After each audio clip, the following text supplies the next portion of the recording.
Now let's continue. Is Indian constitution federal or unitary? For that, what we need to do, compare the Indian constitution with the Constitution of United States of America. Indian constitution with the Constitution of United States of America. If it matches, then it's a federal constitution. If it doesn't, then it is something else. What are the 5 characteristics which make US Constitution a federal constitution? 5: written constitution, dual government, distribution of powers, rigidity and the supremacy of the constitution, and the independent judiciary. All these 5 characteristics are satisfied by the Indian constitution as well, which means we can say Indian constitution is federal. But as we dig deeper, we see something else. And what is that something else? Do we have a written constitution? Yes. But was there an election to the Constituent Assembly from the states if they got elected to the Constituent Assembly? No. In the sense, all these members of the Constituent Assembly who were responsible to draft the Constitution of India, was there an election to get these individuals elected to Constituent Assembly? No, there was no election. These were nominated members, which means were the states consulted when they drafted the Constitution? No. Or to put it simply, in United States, center has its own constitution. Every state has its own constitution as well. In India, there is a single constitution for the entire country, which means this written constitution, yes, Indian constitution is written, but it is one constitution for the entire country. States do not have the power, right to have its own constitution, unlike United States. That means condition number 1, characteristic number 1 is not fully followed. Because in US, states have their own constitution. The center has its own constitution. There are 2 constitutions, double constitution, which is not the case in India. Okay, but do we have a dual government? Yes, one government at the center, the government in every state as well. But at any point in time, Article 356 can be imposed. What is Article 356? We will discuss in emergency provisions. It deals with President's rule. And what is President's rule? Mamta Didi's government can be dismissed. The center can take control of West Bengal, where the president will administer West Bengal. At any point in time, Uttar Pradesh government can be dismissed. Tamil Nadu government can be dismissed. Karnataka government can be dismissed. That means although we have dual government, but there may exist a situation where the central government can dismiss a state government and take charge of that state, take charge of the administration of that state. So do we follow dual government? Maybe not entirely. But at least we have distribution of powers, where powers are distributed between center and the state. State list, union list, concurrent list. But Constitution says state legislature can make laws on any item which is there in the state list, but that too in normal circumstances. In normal circumstances, the state legislature of West Bengal, Karnataka, Tamil Nadu can make laws on any item mentioned in the state list, but only in normal circumstances. Which are the abnormal circumstances? And in those abnormal circumstances, Parliament will make law for that state. For example, when there is national emergency. For example, when there is President's rule. For example, when there is financial emergency, the center becomes more powerful and legislates on these state subjects. So do we have a written constitution? Yes, as well as no. Yes, because we have a written constitution. No, in the sense, states do not have their own constitution. Do we follow dual government? Yes, as well as no. Yes, because there is government at the center, there is government in the states as well. But at any point in time, the center can dismiss a state government, impose president's rule, and take over the control and charge of that state. Do we have distribution of powers? Yes, in normal circumstances. In abnormal circumstances, the center makes laws for that state as well, even if it says state list. But do we have a rigid constitution? Perhaps no. 95% of the constitution can be changed only by the center. Parliament can come together and amend the constitution. Parliament can add a schedule to the constitution. delete a schedule from the constitution, add a part to the constitution, delete a part from the constitution, add a fundamental right, delete a fundamental right. It is only when there are some so-called federal features. If these federal features need to be amended, consent of states is mandatory. And we will discuss in amendment chapter what are these federal features. When you change, you need the permission of the states as well. For example, if you change the manner in which the president is elected, if you change any of the lists mentioned in the 7th schedule, if you change the powers of the High Court or the Supreme Court, in these circumstances, you need the permission of the states as well. But in all other instances, 95% of the constitution can be changed unilaterally by the center, which means the Parliament of India, which means this definition of a rigid constitution, where we say if constitution is to be amended, it must be the joint act of both center and the states. It does not apply in all cases. It applies only in few circumstances. But at least we have an independent judiciary. If we have an independent judiciary, how do we ensure that judiciary is independent? And what do we mean by an independent judiciary? When the judiciary decides a particular case, it goes by the facts of that case. It goes by the merits of that case. And judiciary will not be biased in favor of the center, will not be biased against the states. Judiciary will impartially, independently decide a case, regardless who the petitioner is. But who appoints the Chief Justice of India? President. Who appoints the judges of the Supreme Court? President. Who appoints the Chief Justice of a High Court? President. Who appoints the judges of a High Court? President. And when appointing authority is the President, who can remove the Chief Justice of India? President. Who can remove the judge of a Supreme Court? President. Who can remove the judge of a High Court? President, based on the resolution passed by the Parliament. States are not consulted at all. State legislature is not consulted at all. When the judges are appointed, when the judges are removed, this is entirely done by the center. So if appointing authority is the center, if the removing authority is the center, don't you think that the judges will be biased in favor of the center? Then how can we ensure independence of the judiciary? Constitution can be either unitary or constitution can be federal. We say in a unitary constitution, all the powers are concentrated in one strong center.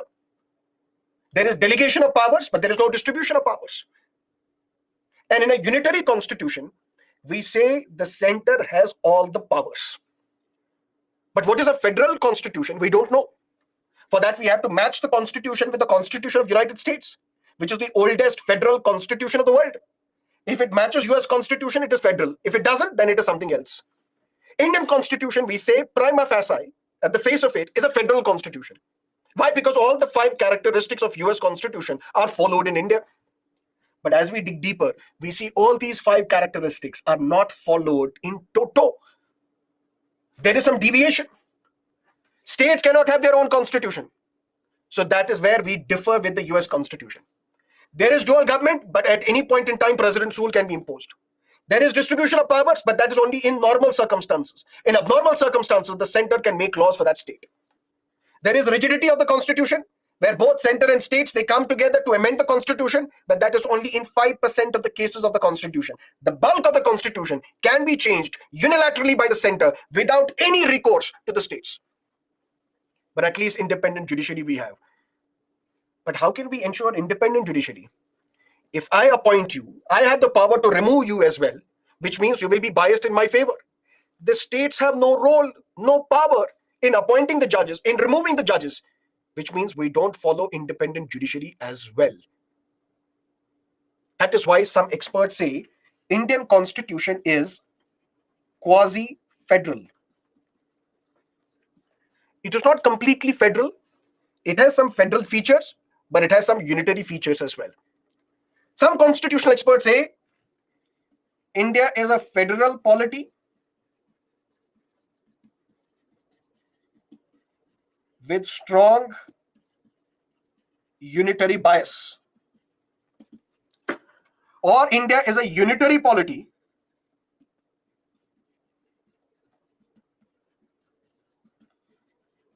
with some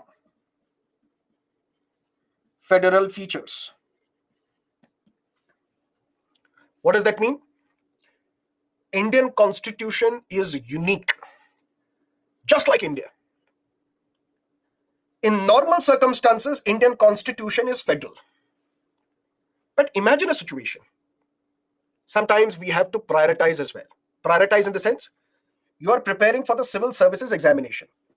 Right now, your priority should be to complete the syllabus. Parties can wait. Cricket World Cup 2023 can wait. Asian Games can wait. Your other commitments can wait. But first, we need to prioritize. We need to clear the civil services examination. Imagine a situation where the country is under threat. For example, there is a two-faced war on India. Two-front war. One from China, the other from Pakistan. Pakistan has also attacked us. China has also attacked us. That means there is a threat to the unity and integrity of India. There is a threat to the sovereignty of India. Some parts of our territories can be snatched by China. Some parts of our territory can be snatched by Pakistan. In this situation, what should be our priority? To keep the country united. And during that time, we will say that states, you please take a step back. We will ensure the security of that state. Army will be called in and army will manage the security of that state, not the police. Center will take the ultimate control. Because who has the nuclear weapons? Who can use the nuclear weapons? Center. Who has the responsibility to ensure that the entire country is united? Center. That means in times of war, in times when there is external aggression, the ultimate power should be given to the center, because center has the army, center has the air force, center has the navy, center has the coast guard, center has the nuclear weapons. Let them deal with the situation right now. Once the situation becomes normal again, we will go back to a federal polity. That means during abnormal circumstances, our country, our constitution, our polity becomes unitary. Center assumes all the powers. Which means the constitution makers, they were absolutely clear about one thing, that our constitution is federal, but in normal circumstances, when everything is right, everything is going on smoothly, our constitution is federal. It's not that every day Mamata Banerjee would be dismissed, or Mr. Yogi would be dismissed, or Mr. Stalin would be dismissed. But if there is a state where constitution is being violated, if there is a state where the governance is not being carried out properly, that state government can be dismissed, central government can come into the picture, but once the situation normalizes, we will have fresh elections in that state. Once the war is over, we will go back to a federal polity. Once the external aggression is over, we will go back to a federal polity. So Indian constitution is like an amphibian. Amphibian, an animal who can survive in both water as well as on land. Similarly, Indian constitution is amphibian. It is sometimes federal when everything is right. It then becomes unitary when there is something wrong in India. And that is why we say a constitution which has features of a federal polity as well, features of a unitary polity as well. Such a constitution is quasi-federal. It has a mix, a beautiful mix of both federal as well as unitary constitution. So the best phrase that we can use to define Indian constitution is that Indian constitution is quasi-federal. So what have we studied as of now? Introduction. Indian polity is one of the most important subjects because it is relevant for all the stages of the examination: prelims, mains, in mains, essay, and the personality test. What do we study in Indian polity? Constitution, the laws passed by the legislature, and the judicial verdicts. Those judicial verdicts which are in the news over the past 1.5 years. And what do we study? What should be the source that we should follow for Indian polity? These live classes, plus Lakshmikant, plus current affairs, which means a newspaper. All these three put together, you should be done with Indian polity. But if constitution is something that we have to study, first we need to understand what is a constitution. Constitution is the supreme law of land, which enjoys special legal sanctity. And constitution can be of various types. It can be a written constitution, it can be an unwritten constitution. It can be a unitary constitution, it can be a federal constitution. An Indian constitution is quasi-federal because it's a beautiful mix of unitary as well as federal features. Or should we say, Indian constitution is federal in normal circumstances. But whenever there is a threat to India's sovereignty, whenever there is a threat to India's territorial integrity, whenever there is a war, or whenever constitution is violated in a state. For example, if Manipur would have been governed by an opposition political party, if BJP was not in power in Manipur, by now you would have seen that this Manipur government would have been dismissed by the center. President's rule would have been imposed in Manipur. So that let the situation stabilize. And once the situation stabilizes, then we will have fresh elections in Manipur and democracy will be restored in Manipur. Till then, it should be under the control of the center, because you would know what is happening in Manipur. Clashes between two set of tribes, between the Métis, which are dominant tribes, although they are not a tribe, but then something, Métis and the Kukis or Zos and other tribes in Manipur. So there's a lot of conflict there. If it was governed by an opposition political party, by now it would have been dismissed. That means in normal circumstances, our constitution is federal. In abnormal circumstances, the constitution changes its form and becomes unitary. But that is only for time period. Once the war is over, once the disturbances are over, then we will again go back to a federal polity. So Indian constitution, the best phrase that we can use to define it is a quasi-federal polity. Clear?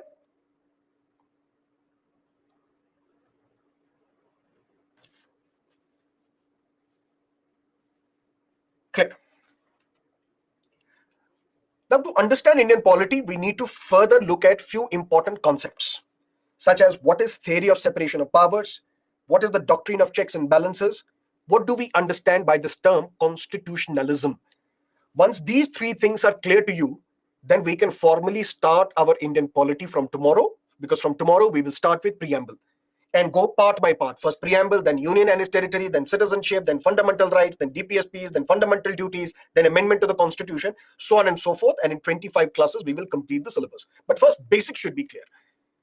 And one more basic topic that you need to clear is what is this theory of separation of powers, which is attributed to a French philosopher, Montesquieu. What is this separation of powers? We have a state, not the state of Tamil Nadu, Karnataka, Uttar Pradesh, Madhya Pradesh, state, which means the entity, this country, India. We call it a state. There are normally three organs of a state. And which are these three organs? One is the legislature. Now, this is the old parliament,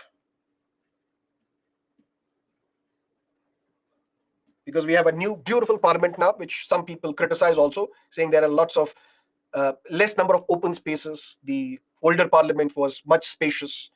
Rajya Sabha members and Lok Sabha members can quickly get to meet each other. Now they can't get to meet each other in the new parliament because of the way in which it is established. But be that as it may, we have an executive, we have judiciary.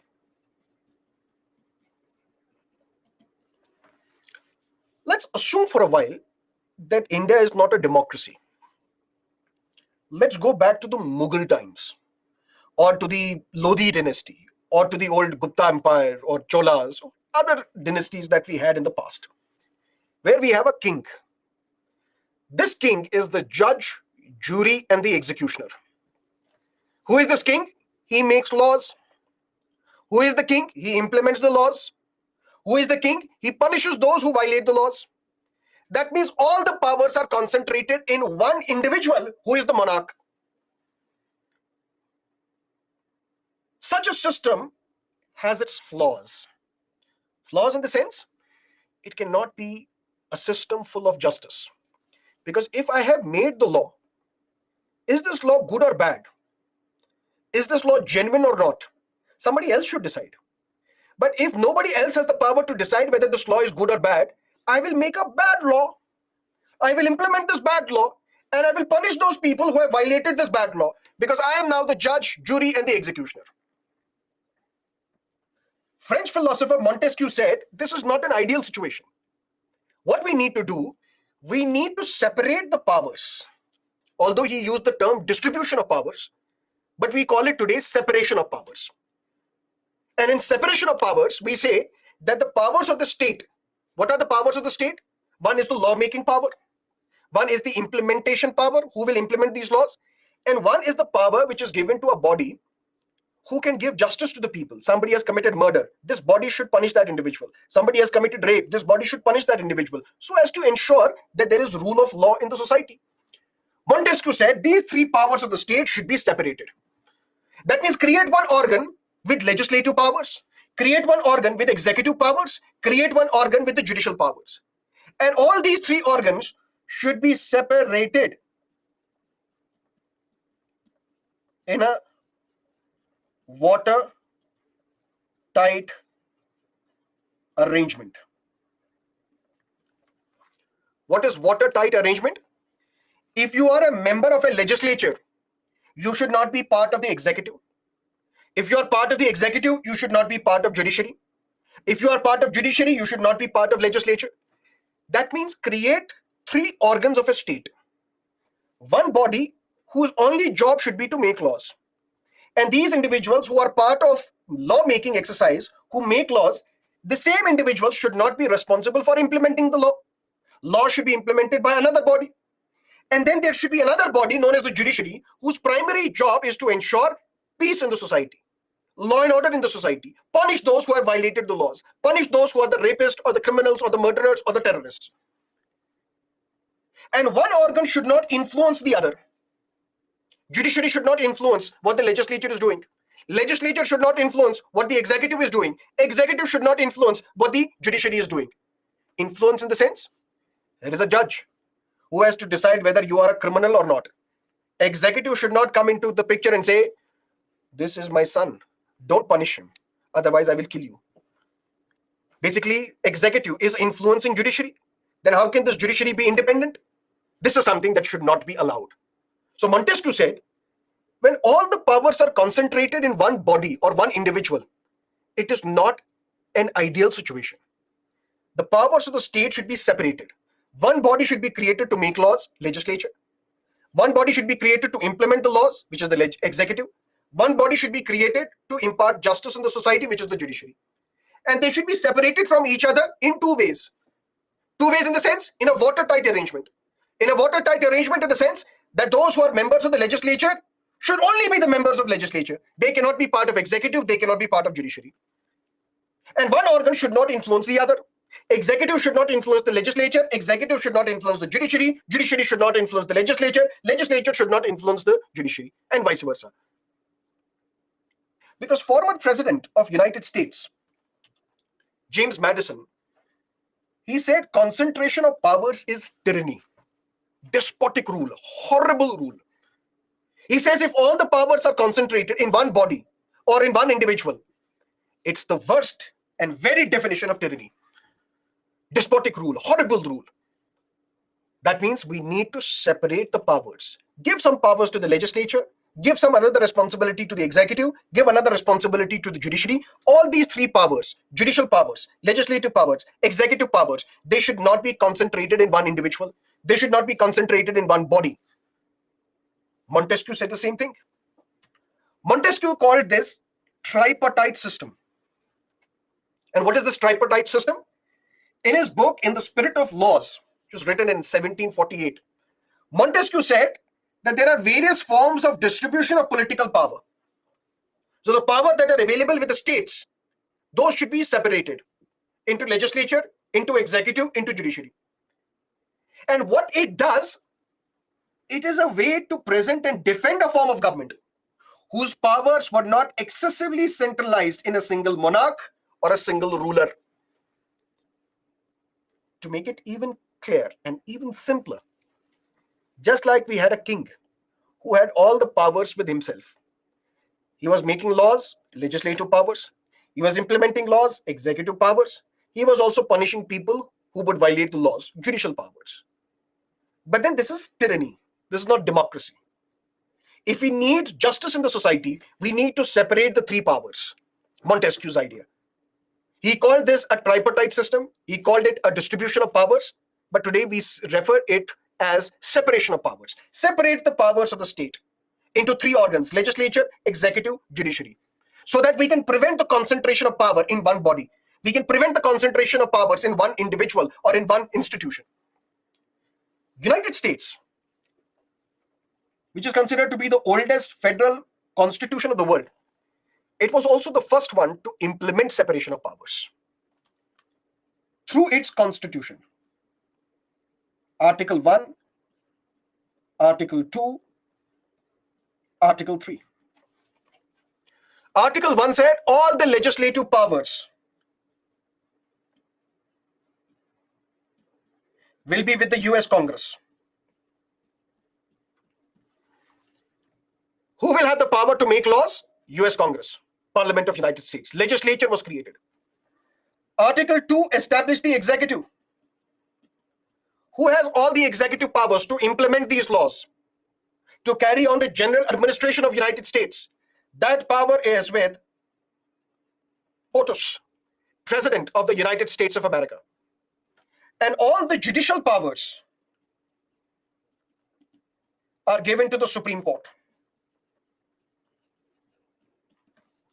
So previously, if there was a monarch, if there was a king, if there was a dynasty where the ruler had all the powers, now according to Montesquieu, we need to separate these powers into three organs: legislature, executive, judiciary. United States implemented this by implementing separation of powers.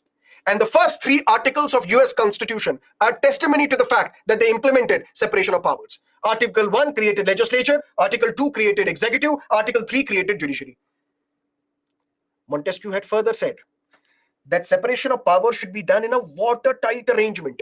Watertight arrangement in the sense that members of the executive should not be part of legislature, members of the legislature should not be part of judiciary, and United States implemented this. All the members of the legislature in United States, are they part of the executive? No. Is President of the United States of America part of the US Congress? No. Because President of the United States is part of the executive, and members of the executive cannot be part of the legislature, because that is what separation of powers say. All the ministers of President Joe Biden, are they part of the US Congress? No, they are not. Is Mr. Blinken, who is the Secretary of State, External Affairs Minister as they call him, is he part of the US Congress? No, because Montesquieu said separation of powers in a watertight arrangement. Members of the legislature cannot be part of the executive. Members of the executive cannot be part of the judiciary. That means legislature is separate, executive is separate, judiciary is separate. They implemented separation of powers. But United States Constitution also said that we cannot implement theory of separation of powers the way Montesquieu wanted. Why? Because Montesquieu said power should be separated in a watertight arrangement so that one organ cannot influence another organ. This is something that we cannot allow. Why? Because we need some checks and balances. Checks and balances in the sense, this is very important to understand, very simple to understand, but listen to me carefully. What is separation of powers?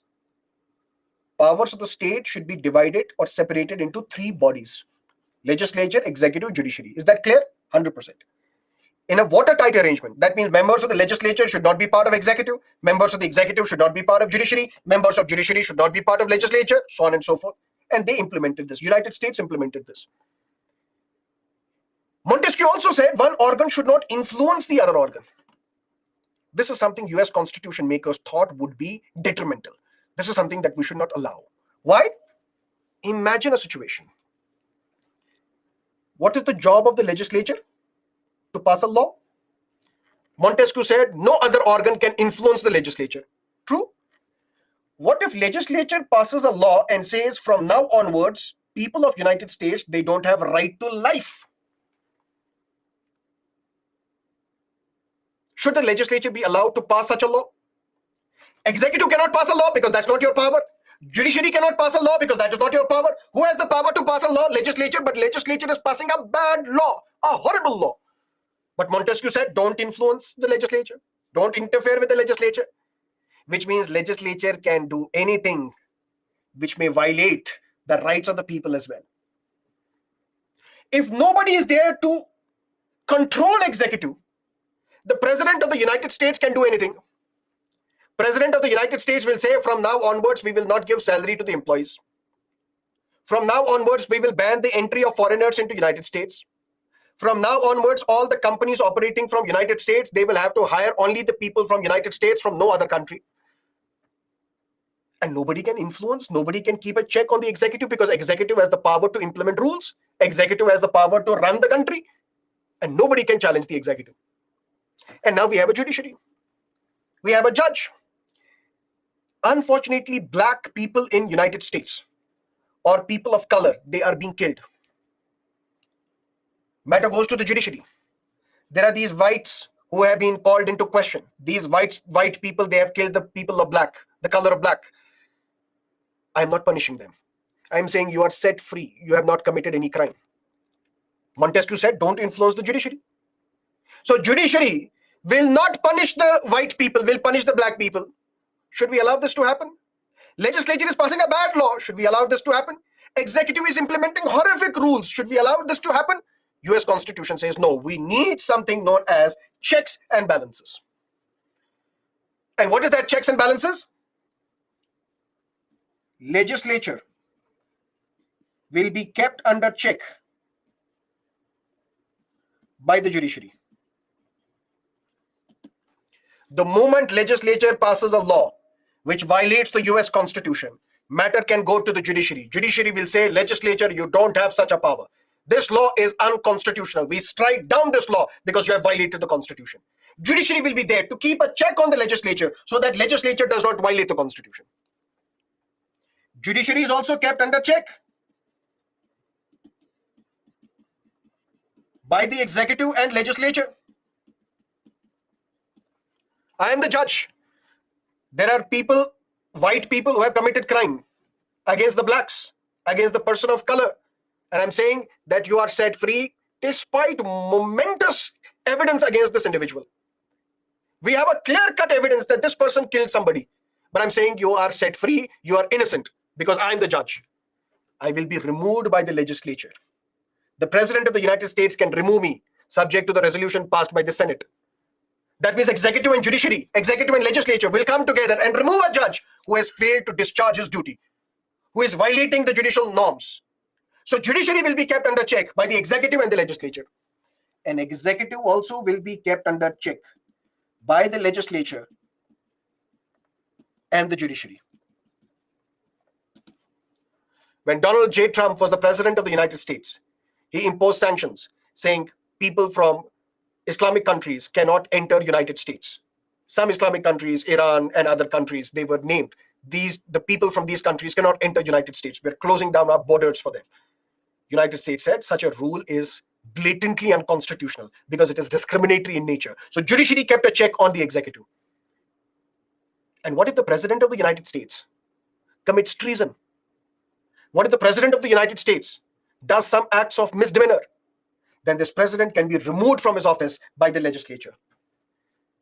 That means Montesquieu, his one idea that power should be separated into legislature, executive, judiciary, that was implemented by United States. But if it was implemented the way Montesquieu wanted, because Montesquieu wanted separation of powers in a watertight arrangement, where one organ cannot influence another organ, such a watertight arrangement was thought to be non-required in United States, because we need to keep a check on other organs. Otherwise, they will violate the Constitution. Otherwise, they will do whatever they want to do with scant disregard to the constitutional norms. And this is where doctrine of checks and balances got in place. What about India? Do we follow separation of powers? Yes, we do. Let's take a look at the central level. Do we have a legislature? Yes, parliament. Do we have an executive? Yes, we have president, we have prime minister, we have council of ministers, we have attorney general for India as well, who's part of the executive, which we will discuss. Do we have judiciary? Yes, in the form of Supreme Court, in the form of high courts, we have judiciary as well. So have we implemented separation of powers? Yes, we have. But this separation of powers in India is different from United States of America. And it is closer to something that we follow in United Kingdom. Why? Because in United States, they have a presidential form of government. In UK, they have a parliamentary form of government.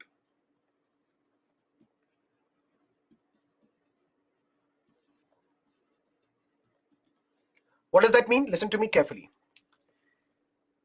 Prime Minister Modi, he is part of the executive, right?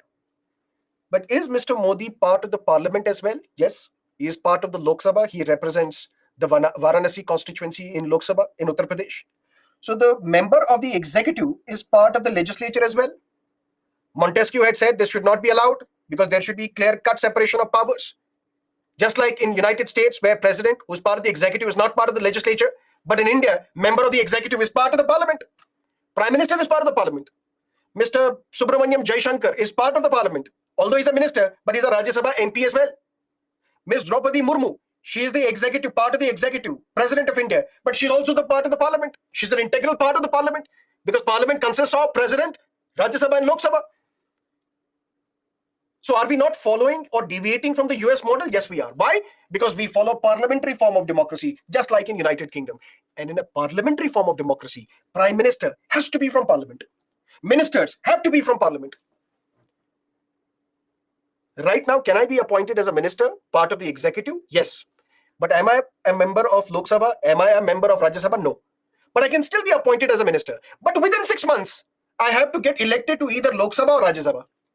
If I do not get myself elected to either Lok Sabha or Rajya Sabha, I shall cease to be a minister. I will not continue as a minister. Because the requirement in a parliamentary form of democracy is that if you are a member of the executive, you have to be part of the parliament. You have to be necessarily part of the legislature. So this is where we deviate from the US model of separation of powers, because we embrace the UK model. And in UK model, there is no separation of powers between executive and the legislature. Because members of the executive are drawn from legislature. But in India, there is separation of powers between executive and judiciary. And this is also represented and mentioned in the directive principles of state policy. How? Listen to me carefully. You're all aspiring to become civil servants, right? So you are planning to appear in an exam known as the Civil Services Examination. And once you clear this exam, I hope or I assume that majority of you want to become the IAS officers. And as the IAS officer, over a period of time, your dream is to become a district collector.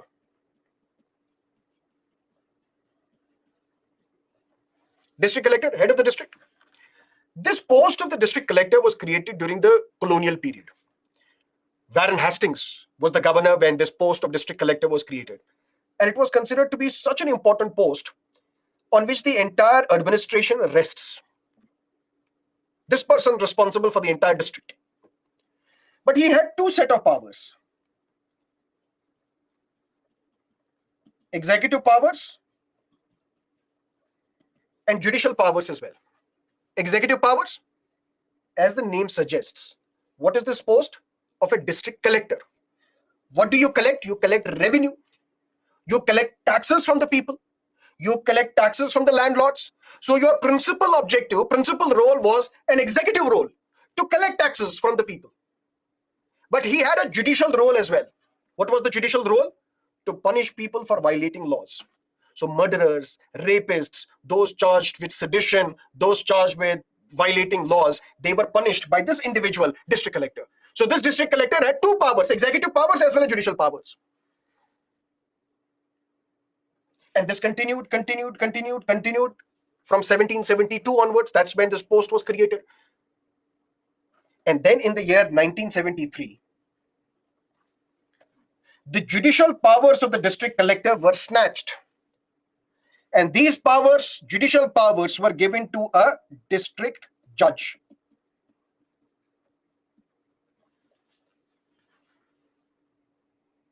District judge. So now in a district, we have a district collector whose primary job is the executive job, to collect taxes, to maintain law and order. But who will punish those individuals responsible for violating laws, responsible for committing crimes, responsible for committing terrorist activities? That job will not be of a district collector, that job will be of a district judge. And district judge is part of judiciary. And why we need to do this? Because we need to separate the powers. Because Constitution tells us, directive principles of the state policy tells us that there has to be separation of powers between executive and judiciary. Constitution does not tell us that there should be separation of powers between executive and the legislature. Why? Because we can't separate executive from legislature. Why? Because we follow parliamentary democracy. And in a parliamentary democracy, executive is to be drawn from legislature. Executive has to be part of the legislature. In United States, because they follow presidential democracy, they have strictly implemented separation of powers. Separate organs for legislature, executive, judiciary. Members of executive cannot be part of legislature. Members of legislature cannot be part of judiciary. Members of judiciary cannot be part of executive. All done and dusted. But in India, do we follow separation of powers? In the sense, yes, because we have three different organs: legislature, executive, judiciary. But there is no strict separation of powers between executive and the legislature because we follow parliamentary democracy. But Constitution says there shall be separation of powers between executive and judiciary. And we did that. We implemented this in 1973 when we snatched the judicial powers of the district collector, gave these judicial powers to the judiciary by creating a post known as a district judge. But do we follow doctrine of checks and balances in India? Yes, we do. How do we follow the doctrine of checks and balances in India? We have legislature, we have executive, we have judiciary. What is the job of the legislature? To pass law. But is this law in agreement with the Constitution? Is this law following the spirit of the Constitution? Is this law violating fundamental rights or not? This law can be challenged by the judiciary, in the judiciary. So is Citizenship Amendment Act constitutional or not? You approach the judiciary. Judiciary will have to decide whether this law is constitutional or not. So to keep a check on the legislature, so that legislature does not violate the Constitution, legislature does not exceed its jurisdiction, who keeps a check on the legislature? Judiciary. Who keeps a check on the executive? Prime Minister and his Council of Ministers. Both legislature as well as judiciary. How does legislature keep a check on executive? Questions. The minister is asked inside the parliament, I have a question. When do we get 15 lakh into our bank account which you promised? Through these questions, we keep a check on the executive. Mr. Subramaniam Jaishankar, tell us what is India's position on the Ukraine war. Are we siding with Ukraine or are we siding with Russia? Keep a check on the executive. We do not have the confidence in the Prime Minister. Legislature is introduced with a no confidence motion. And if this no confidence motion is passed, Prime Minister has to resign. As long as executive has the majority in legislature, executive survives. As long as Prime Minister has a majority in Lok Sabha, Prime Minister survives. The moment Prime Minister loses his majority in Lok Sabha, Prime Minister has to resign. So who keeps a check on the executive? Legislature. Who keeps a check on the executive? Judiciary. How? There are some schemes for the scheduled caste and scheduled tribes. Why are you not implementing those schemes? Matter goes to the court. The court issues a directive to the central government. Implement these schemes. Who keeps a check on the executive? Judiciary as well as legislature. Who keeps a check on judiciary? Dr. B.R. Ambedkar.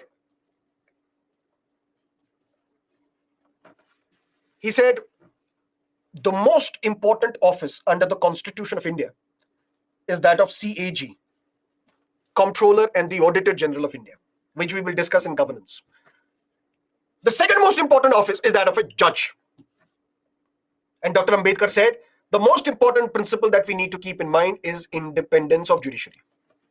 Judiciary should be independent. Independent in the sense when the judges take a decision, when the judges give a judgment, they should not be influenced by the legislature. They should not be influenced by the executive. They should not be influenced by anybody. They should be impartial in providing justice to the people. But Dr. Ambedkar said, even if independence of judiciary is very important, how judiciary takes cases, nobody should question them. How many days judiciary takes to decide a particular case, nobody should question them. Who is the judge who gets to hear which case, nobody should question them. But who the judge can be, that should be within our powers. Because that goes along with doctrine of checks and balances. So Dr. Ambedkar said, we will keep a check on judiciary through appointment and removal process. Judges will be appointed by the executive, which means the president. Judges can be removed by the president based on the resolution passed by legislature. If legislature passes a resolution, president is mandated to remove a judge. What if a judge is giving bad judgments after bad judgments? What if the judge is not coming to the court, taking the salary but not giving the judgments? What is the judge? What if the judge, when he's hearing a particular case, he's sleeping all the time, he's not giving judgments at all? We need to remove that judge. That's how we can keep a check on judiciary. And Dr. Ambedkar said, through this appointment and removal process, we will keep a check on the judiciary. Executive will appoint judges, and the executive will remove judges based on the recommendations of the legislature. And that is how we implemented doctrine of checks and balances as well, separation of powers as well. But we are seeing some disturbing trends.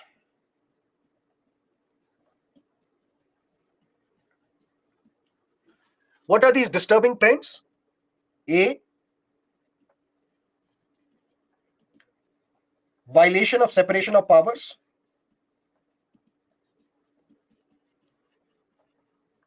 B, no checks on judiciary. C, legislature controlled by executive. Now listen to me carefully. Although these points, these themes we will cover in great detail over a period of time, but just to make you understand right now the direction in which these lectures will take, listen to me carefully. What is constitution? We know that. What is unitary and federal constitution? We know that. But there are some other concepts that we have to study. Theory of separation of powers, attributed to French philosopher Montesquieu. The powers of the state should be separated into 3 organs. No organ should influence the other organ. Complete watertight arrangement. United States implemented this, but said we can't implement separation of powers in standalone. We need to keep a check on each others as well. One organ should keep a check on another organ. That's known as doctrine of checks and balances. India has also implemented separation of powers, but since we are a parliamentary democracy, we cannot implement separation of powers between executive and legislature. But what we do implement is separation of powers between executive and the judiciary. Clear? And we have also implemented checks and balances doctrine as well. One organ keeping a check on another organ. But that doesn't mean one organ can take away the role of another organ. When the judiciary in the United States, when somebody questions and challenges the law passed by the US Parliament, US Supreme Court does not say we will pass our own law. US Supreme Court only says this law is unconstitutional. Legislature of US should pass a different law, incorporating the suggestions that we give them, incorporating the judgment that we have given. But US Constitution does not empower the US judiciary to take away the role of the legislature. Same is the case with India as well. Yes, there are checks and balances, but can executive be asked to pass a law? No, because that's the job of the legislature. Can the legislature be asked to implement a law? No, that's the job of the executive. Can judiciary pass a law? No, that's the job of the legislature. Judiciary can only say this law is unconstitutional. Can judiciary take away the role of the executive in implementing the laws? No, because that's the job of the executive. But what we witnessed today in India, violation of separation of powers. Number one, how this separation of powers is violated? Judicial appointments. What did Dr. Ambedkar say? Independence of judiciary is paramount. Has to happen. Because the second most important office under the Constitution is that of a judge. But that doesn't mean if independence of judiciary is the objective, we will give power to the judges to appoint themselves. No. Executive will appoint the judges. Executive will remove the judges based on the resolution passed by the legislature. After that, once they are appointed, they are free, independent to choose the way they want to function. What cases to take up, how many days to allocate to a particular case, which judge will be assigned a different case. That is something that judiciary will decide on its own. But today, India is the only country in the world where judges are appointed by themselves. Something known as a collegium system, which we will discuss in great detail when we will talk about judiciary. But very briefly, collegium system is such where Chief Justice and his 4 senior judges, They recommend names to the president. Mr. President, Sarmat should be appointed as the judge of the Supreme Court, and president has no other option but to appoint me. Dr. Ambedkar had said, Constitution has said that judges should be appointed by executive. Today it has reached a point where judges are appointed by themselves, which means clear-cut violation of checks and balances. Now there is no check on judiciary, because we thought we will keep a check on the judiciary by appointing them. But appointment process has been snatched. Judges are appointed by themselves. Not just that. There is something now known as judicial legislation. It's like an oxymoron. Contradictory statements. Job of the judiciary cannot be that of the legislature. But now we mix the two. Judicial legislation, that means a law passed by the judiciary. How is the law passed by the judiciary? How do we prevent sexual harassment of women at workplaces? For that, these are the guidelines. And these guidelines are known as Vishaka guidelines.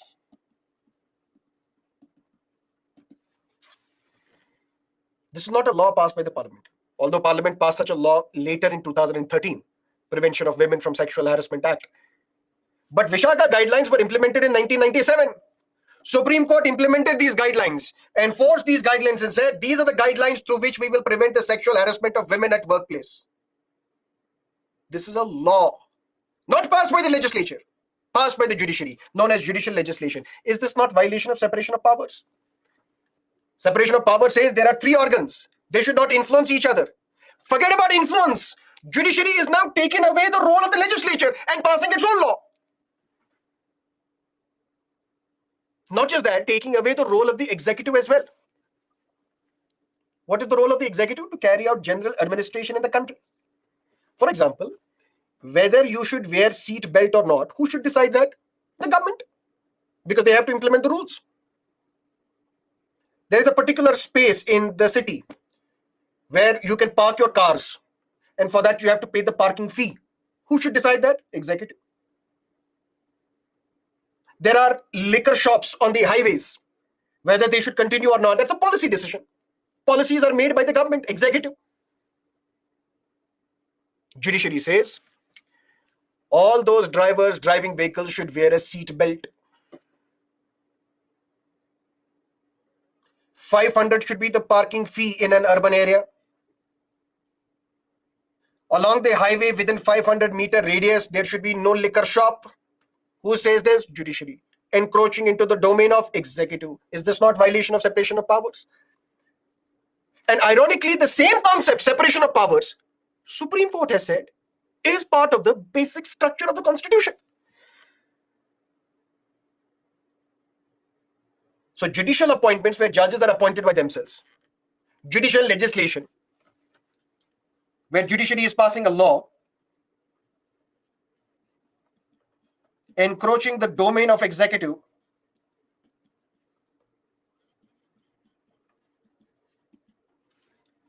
All these are threats and challenges to separation of powers and clear-cut violation of the doctrine of checks and balances. But not just this. Ideally, who should keep a check on executive? Legislature. If Prime Minister is not having the majority, legislature should remove him. Ministers are accountable to Parliament, to the Lok Sabha. Questions will be asked. Debates and discussions will take place. But today, a government which has the brute majority in Parliament, more than 300 MPs in Lok Sabha, more than 110 odd MPs in Rajya Sabha, it is now the reverse which is happening. It is the executive which is controlling the legislature. The government gets to decide how many bills will be passed. Government gets to decide in how many minutes the discussion will take place. The government gets to decide whether there will be a session of the parliament or not. The government gets to decide whether there will be a question hour or not. The government gets to decide. The executive gets to decide. And today it is now the reverse. Executive controlling the legislature, while it should have been the other way around. Legislature controlling the executive. All these are threats and challenges to the separation of powers and checks and balances. But we will hold our horses. We will park our thoughts.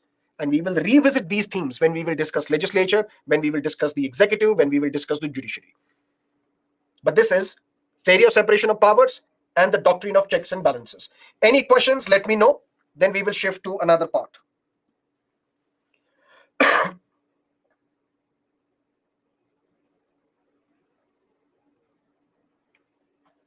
No questions, excellent. Okay.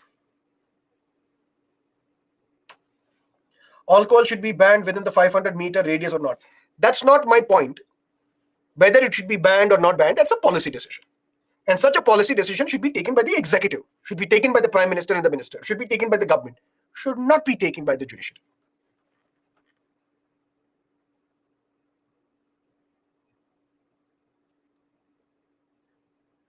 Is adjudication by executive against separation of powers? Yes, we will also talk about the tribunals or the blatant tribunalization which has set in. That we will discuss in judiciary. What happened to that Office of Profit Bill? That was again passed by the Parliament, and according to Constitution, President can send the bill back to the Parliament only once. If the same bill is sent back to the President has to sign it.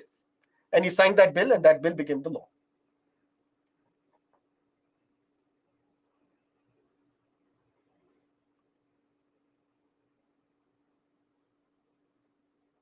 Okay. Now let's look at the last part that we have to cover today. And from tomorrow, we will formally start lecture number 1. In the sense, we'll start with the preamble. Constitutionalism. What do we mean by constitutionalism? This concept of constitutionalism is often associated with some political theories of John Locke and others. According to them, and this is where we come across something very interesting, doctrine of limited government.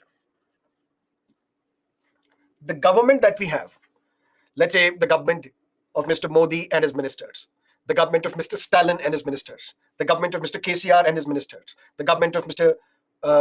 Mamta Didi and her ministers. This government does not have unlimited powers. Their powers are limited. That is what we call doctrine of limited government. There was a debate in the parliament. Dr. Manmohan Singh was the prime minister. Mr. L.K. Advani gave a speech. He was then the leader of the opposition in Lok Sabha. He called the government of Dr. Manmohan Singh as illegitimate government. Sonia Gandhi got furious. Srimati Gandhi asked all her colleagues to rise up, block the parliament. How dare can Mr. Advani call our government illegitimate? And if you can search such videos on YouTube, you will see a furious Srimati Gandhi saying, illegitimate? How can you call our government illegitimate? Ultimately, Mr. Advani had to apologize, and ultimately parliament functioned. Otherwise, the government did not let the parliament function. How can we call a government legitimate or illegitimate? There's a constitutional definition for that. If there are limitations on the government, and the government observes those limitations, we say this government is legitimate. If the government does not observe these limitations, we can call that government an illegitimate government. I'll give you examples, but first understand the concept. Doctrine of limited government. The powers available with the government are not unlimited. There is a limitation. There is a limit to what you can do. You cannot go beyond that. If you recall, students of political science, optional, would study this, or if you are from political science background, you would understand this. In political science, there is a theory known as the contract theory. Contract theory, emergence of a state. For example, how did this government come into the picture? Can't come from the heavens. Somebody would have created this government as an entity. Sorry. Initially, there was no state. People were living happily. Let's say you had a land, you were sowing. Initially, the entire land was owned by the entire community. There was no private property. But over a period of time, private property emerged. Now, this is my land, this is your land, this is her land, this is that person's land. And humans by nature are greedy. I would attack your land and confiscate it. Somebody else will attack my land and now confiscate this. There was a lot of chaos, disruption in the society. The people got together and said, why don't we call for peace? Why don't we have an entity whose primary responsibilities is to ensure peace in the society? So that I can stay with my property, you can stay with your property, another can stay with her property, and there will be one entity known as the state, which will ensure that nobody's rights are violated. No individual will confiscate someone else's property. And that is how the state was created. But there was a contract. People will pay taxes to the state. State will ensure protection of these individuals. Beyond that, state cannot do anything. State cannot kill you. State cannot confiscate your land. State will have to ensure that there is order in the society. This is the minimal definition of a contract theory. If you look at this contract theory, that means that this government has some limitations. It cannot go beyond its brief. Constitutionalism says, is this government, and this government has limitations, is this government adhering to those limitations? That is constitutionalism. And the legitimacy of this government will depend upon whether it is observing those limitations or not. Because according to John Locke, governments must be limited in their powers. You cannot give unlimited powers to the government. How does our constitution implement this constitutionalism? First is separation of powers. One set of powers given to legislature, one set of powers given to the executive, one set of powers given to the judiciary. That means there is a limitation on the government. It cannot make laws. Lawmaking is the job of the parliament. There is a limitation on the government. It cannot snatch justice from the people because justice will be given by the judiciary. The very purpose that we have separation of powers, which means you are not giving all the powers to one individual or all the powers to one institution. You are separating the powers. And once you separate the powers, you prevent concentration of power. Power should never be concentrated in one body or one individual. And if the government is taking over the role of the judiciary, we can then say that this government is illegitimate because it's violating constitutionalism. Popular sovereignty. Sovereignty lies with the people. Our constitution begins with, we the people of India, having solemnly resolved to constitute India into a sovereign, socialist, secular, democratic republic. Dr. Manmohan Singh, sorry, 2004, Mr. Atal Bihari Vajpayee was the Prime Minister. There was a beautiful campaign launched by the BJP known as Bharat Uday, or in English it is known as India Shining. India Shining campaign. Crores of rupees were spent on these marketing campaigns on TV, print media. India is shining under Mr. Atal Bihari Vajpayee. And they were all set to come back to power. I remember I was watching a television debate.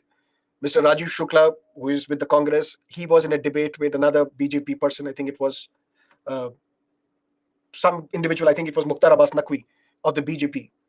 And Mr. Rajiv Shukla accepted defeat of the Congress party, accepted defeat. He said, we know that we are losing this election, although votes were being counted. He said, we know we are losing the election, but after Mr. Vajpayee, who is going to be your leader? Congress had given up, that we have lost 2004. But now the only way in which they can attack the BJP was after Mr. Vajpayee, who will be your face? You don't have any other leader. And as luck would have it, BJP lost the election. Congress was able to form the government and Dr. Manmohan Singh became the Prime Minister. And today, political theorists, those who watch Indian democracy, Indian elections, they attribute this loss of the BJP to this campaign known as India Shining. They said this India Shining campaign backfired.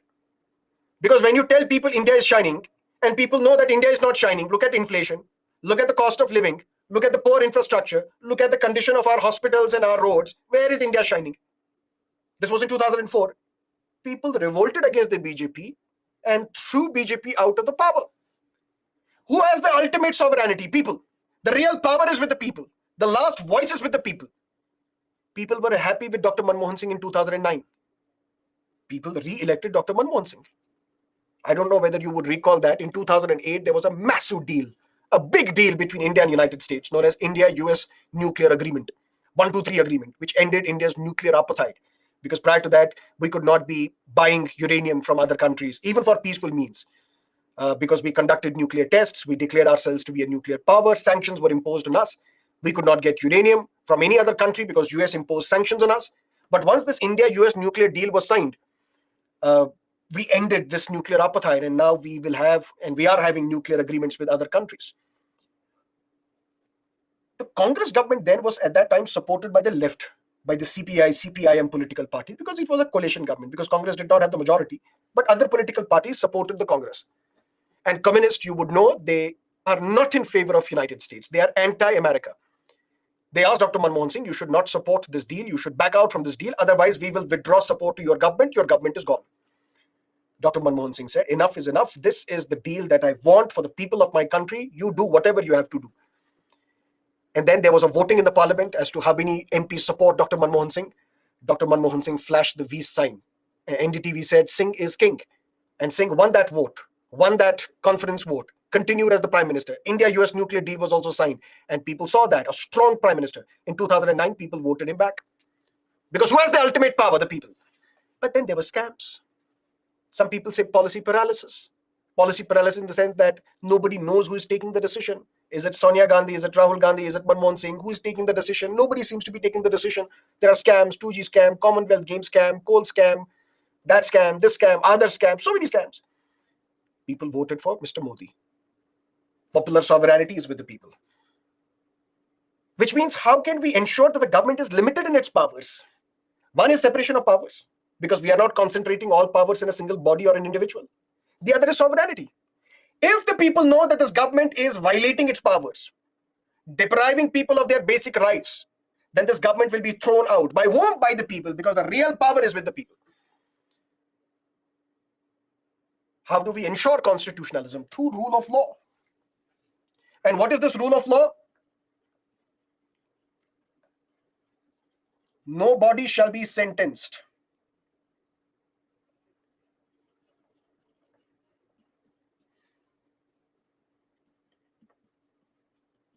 in body or goods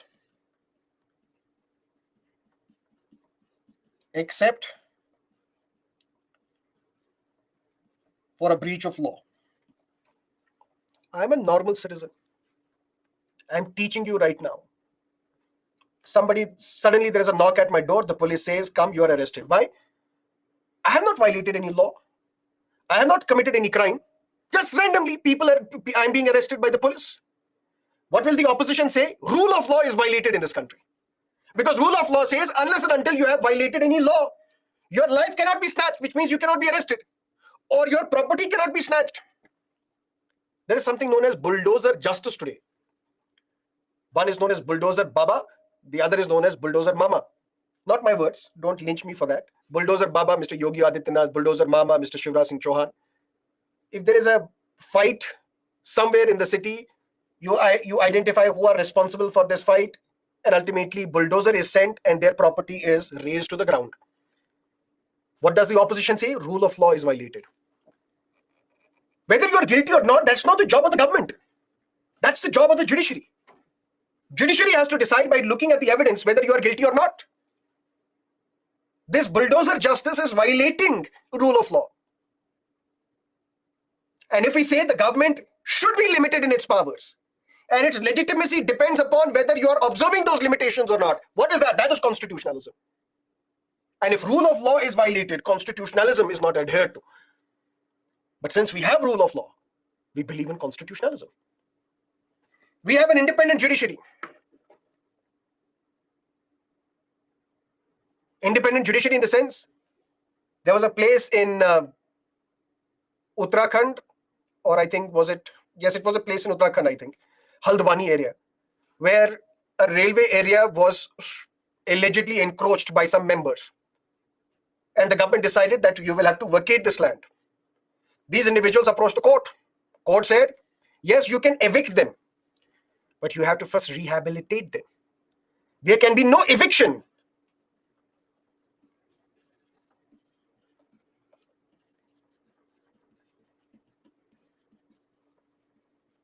without rehabilitation. These are poor, marginalized sections of the society. Unless and until you give them alternate means of housing, you cannot evict them. So independent judiciary ensures constitutionalism, ensures that the government is limited in its powers and it does not exceed its powers. And we have individual rights. Can government violate your right to life? No. Can government violate your freedom of speech and expression? No. Can the government violate your right to equality, right against non-discrimination? Nothing. So the very presence of fundamental rights in our constitution ensures and tells us that the government should be limited in its powers. The government cannot violate your fundamental rights. And that is what constitutionalism is. What is constitutionalism? It's the idea which is often associated with the political theories of John Locke and the founders of American Republic, that the government can and should be legally limited in its powers, and that its authority or legitimacy depends upon observing these limitations. If the government is violating separation of powers, we say the government is illegitimate. If the government is violating rule of law, the government is illegitimate. If the government is not carrying out elections, we say the government is illegitimate. If the government is violating your fundamental rights, we say the government is illegitimate. If the government is pressurizing the judiciary, we say the government is illegitimate. Otherwise, the government is legitimate, because the government is observing these limitations. It is restricting itself to the policy domain, to the implementation. Laws will be passed by legislature. Unless and until you have committed a crime, we will not arrest you. We will not guide, question, coerce the judiciary into giving judgments which will be in our favor. We will never violate the fundamental rights of the people. And every 5 years, we will go back to the public in elections and we will beg for their votes. Only once they will vote for us, we will continue in the government. Otherwise, we will resign. That is constitutionalism. And that completes our discussion for today. We will meet tomorrow.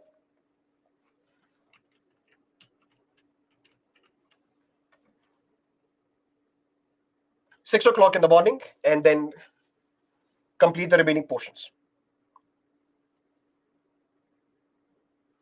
Yes, you also have the option of rating the class if you have liked this class.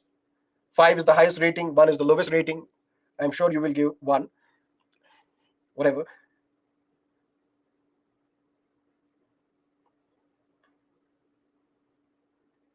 Any questions, please let me know. Also, this class, even after I exit, this class would continue for 30 minutes. So you can type all your doubts that you have, and the subject matter experts will give you a written answer to all your doubts.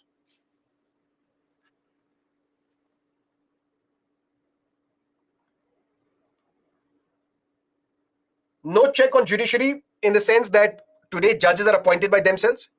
Until date, no judge of the Supreme Court or High Court has ever been removed. It's a very difficult and complicated process to remove a judge. And when Dr. Ambedkar said we will keep a check on judiciary through appointment and removal, appointment has been taken away because now judges are appointed by themselves. Although formally the appointment letter is issued by the president, but the collegium gets to decide who becomes a judge. And the removal process is such that till date no judge has been removed. That means neither through appointment nor through the removal can we keep a check on judiciary. Should collegium system be abolished or not, that we will discuss in judiciary. We're not discussing judiciary right now. We're just discussing separation of powers, checks and balances. We will discuss judiciary. The detailed timetable of these 25 classes is available on the app. Please go through that timetable, and you will see on what day, in which class, what topics will be taught.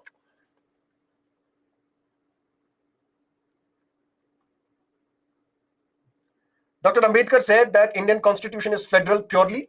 That we will discuss day after tomorrow. So tomorrow is Thursday. We'll discuss that on Friday when we will talk about union and its territory. Or maybe we can discuss that tomorrow if preamble gets over quickly. When we will discuss Article 1, India, that is Bharat, shall be a union of states. There we will discuss what Dr. Ambedkar had to say.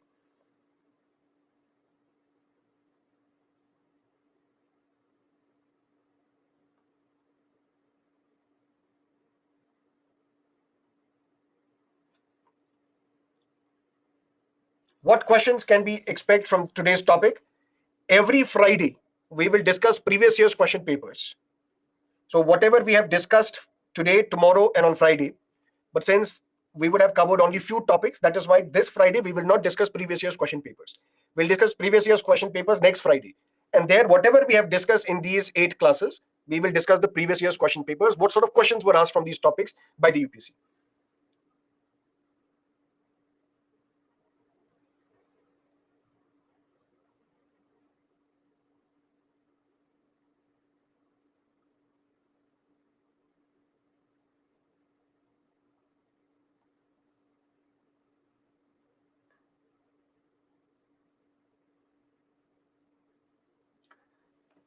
Okay, that is it for today. See you tomorrow, 6 o'clock in the morning. Till then, have a great time. Bye bye. All the best.